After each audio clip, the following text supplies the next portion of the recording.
सासू माँ की नई सहेली।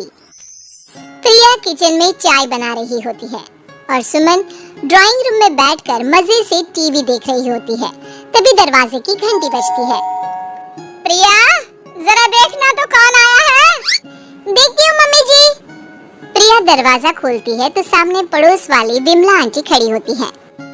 नमस्ते आंटी जी, कैसी हैं आप? मैं तो बिल्कुल ठीक हूँ बेटा, पर तेरी सास को क्या हुआ है? आजकल कहीं दिखती ही नहीं है। जब देखो तब टीवी के आगे जमी रहती है। अंदर तो आइए आंटी। अरे ओ दीपक की अम्मा, कहाँ हो? अरे विमला, आओ आओ, क्या बात है, बड़े दिन बाद याद आई तुम्हें मेरी। मैं तो हमेशा ही तुम्हें याद करती हूँ, पर तुम ही गायब रहती हो और आजकल तो बाहर भी नहीं आती जाती। तबीयत तो ठीक है ना तुम्हारी? अरे तबीयत को क्या होना है, इस उम्र में तो कुछ ना कुछ लगा ही रहता है। मेरी छोड़ो, तुम ये बताओ कि क्या चल रहा है गली मोहल्ले में? तुम गली मोहल्ले की छोड़ो, चल तो तुम्हारे पड़ोस में रहा है। तुम्हारी नई सहेली आई है। मेरी कौन सी नई सहेली? मैं तो यहाँ बस तुमसे बातचीत कर लेती हूँ या फिर बाजू वाली शर्मा की बहू से दो चार बातें कर लेती हूँ। इसीलिए तो कहा कि तेरी नई सहेली आई है। अब कोई पड़ोस में आया है तो बात तो होनी ही है। कम से कम इसी बहाने हमारा भी एक ग्रुप बन जाएगा। फिर सब मिलकर अपनी बहुओं की शिकायतें किया करेंगे। दोनों हंसने लगते हैं। तभी प्रिया चाय लेकर आती है और सामने टेबल पर रख देती है। दोनों चाय पीती हैं और बातें करते हैं। चलो मैं चलती हूँ, अब कल मिलते हैं। राम राम। अगले दिन प्रिया किचन में कुछ काम कर रही होती है और सुमन आराम से सोफे पर बैठकर मटर छील रही होती है। तभी डोरबेल बजती है। प्रिया दरवाजा खोलती है तो सामने उनकी नई पड़ोसन खड़ी होती है। जी, आप कौन? मैंने पहचाना नहीं। नमस्ते बेटा, मैं शारदा, आपके बगल वाले घर में अभी 2-4 दिन पहले ही शिफ्ट हुए हैं।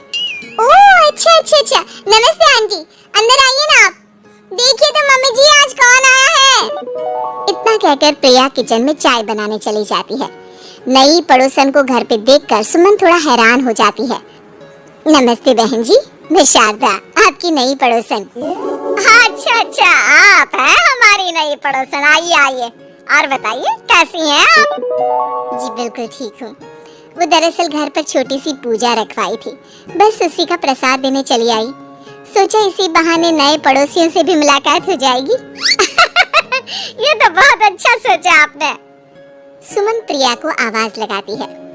अरे बहू, जरा चाय पानी का तो आके पूछ लो। ये आजकल की बहुएं भी ना, जब तक बोलो नहीं तब तक कुछ नहीं करेंगी। आई मम्मी जी। प्रिया चाय लेकर आती है। दोनों बैठकर चाय पीती हैं और खूब सारी बातें करती हैं। अच्छा बहन जी, अब मैं चलती हूँ, फिर मिलते हैं। अब तो आना जाना लगा ही रहेगा। शारदा के जाने के बाद प्रिया किचन से बाहर आती है। क्या बात है मम्मी जी, आप दोनों को देखकर तो लगा ही नहीं कि पहली बार मिल रही हो। आप दोनों तो बिल्कुल बिछड़ी हुई सहेलियों की तरह बातें कर रही थी। अरे जब दो औरतें मिल जाती है ना, तो बातें अपने आप ही निकल आती है। अब तू अपने काम पर ध्यान दे, बातों पे नहीं। ऐसे ही कुछ दिन बीत जाते हैं। अब सुमन और शारदा अच्छी सहेलियां बन गई होती हैं। दोनों एक साथ मंदिर जाती, मार्केट जाती और कभी-कभी तो विमला भी इनके साथ मिलकर खूब हंसी ठिठोली करती। एक शाम तीनों बैठकर सुमन के घर पर चाय पी रही होती है कि तभी बहुत तेज बारिश शुरू हो जाती है। सुमन जोर से प्रिया को आवाज लगाती है। प्रिया, ओ प्रिया, देख कितनी तेज बारिश हो रही है। जाके छत से सारे कपड़े ले आ, नहीं तो सब भीग जाएंगे। सुमन 2 बार आवाज लगाती है लेकिन प्रिया का कोई जवाब नहीं आता। शायद प्रिया कुछ काम कर रही है, इसीलिए कुछ जवाब नहीं दे रही। अरे काहे का काम, आराम फरमा रही होगी महारानी। तभी प्रिया बीमार हालत में अपने कमरे से बाहर निकलती है। हाँ मम्मी जी, क्या हुआ? मेरी तबीयत थोड़ी ठीक नहीं है ना, इसलिए आग लग गई। अरे सारे कपड़े भीग गए और तुझे सोने से फुर्सत नहीं है। सबके सामने सुमन के मुंह से ऐसी बातें सुनकर प्रिया उदास हो जाती है और छत से कपड़े उतारने चली जाती है। सुमन, ये क्या बात हुई? प्रिया ने बताया ना कि उसकी तबीयत ठीक नहीं, इसलिए उसकी आंख लग गई। तुम भी ना खामखा उसे सबके सामने सुना दिया। अरे आप नहीं जानती शारदा जी, कुछ बहुएं ना बहुत आलसी होती है, घर का एक काम नहीं करना चाहती। ऐसा नहीं है सुमन, तुम्हारी बहू तो बहुत प्यारी है, तुम्हारी सारी बात भी तो मानती है। हाँ सुमन, तुम प्रिया के बारे में ऐसा क्यों सोचती हो? मेरी भी दो बहुएं हैं, लेकिन मैं उन्हें अपनी बेटियों की तरह रखती हूँ। आखिर वो भी तो किसी की बेटियां ही है ना। और अगर तुम ऐसा ही व्यवहार करोगी तो एक दिन प्रिया भी तुम्हारे साथ ऐसा ही बर्ताव करेगी। शारदा और विमला की बातें सुनकर सुमन की तो बोलती बंद हो जाती है। वहीं प्रिया भी बाहर से सारी बातें सुन रही होती है। अरे मैं कोई उसकी दुश्मन थोड़ी ना हूँ, मैं भी उसकी माँ हूँ, लेकिन कभी कभी सास बनना पड़ता है, नहीं तो बहुएं हाथ से निकल जाती है। देखो सुमन, ये सब सोच का फर्क है। अगर तुम ये सोचोगी तो कभी प्रिया को अपनी बेटी नहीं बना पाओगी। इतना कहकर शारदा और विमला वहाँ से चली जाती हैं और सुमन अकेले बैठकर उनकी बातें सोचने लगती है। अगले दिन प्रिया और दीपक अपने कमरे में बैठकर बात कर रहे होते हैं और सुमन उनके कमरे के बाहर कुछ काम कर रही होती है और उन दोनों की बातें सुन लेती है। दीपक, तुम्हें पता है हमारे पड़ोस में जो शारदा आंटी है ना, बहुत अच्छी है। अच्छा, ऐसा क्या हो गया जो तुम्हें वो इतनी अच्छी लगने लग गई?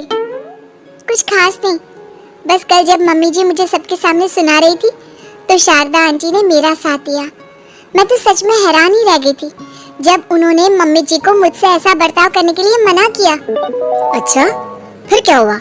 होना क्या था, शारदा आंटी तो मम्मी जी को समझा ही रही थी कि बहू को भी बेटी की तरह ही रखना चाहिए, लेकिन मम्मी जी तो मम्मी जी है ना, उन्हें तो मुझ में हमेशा कमी ही दिखती है।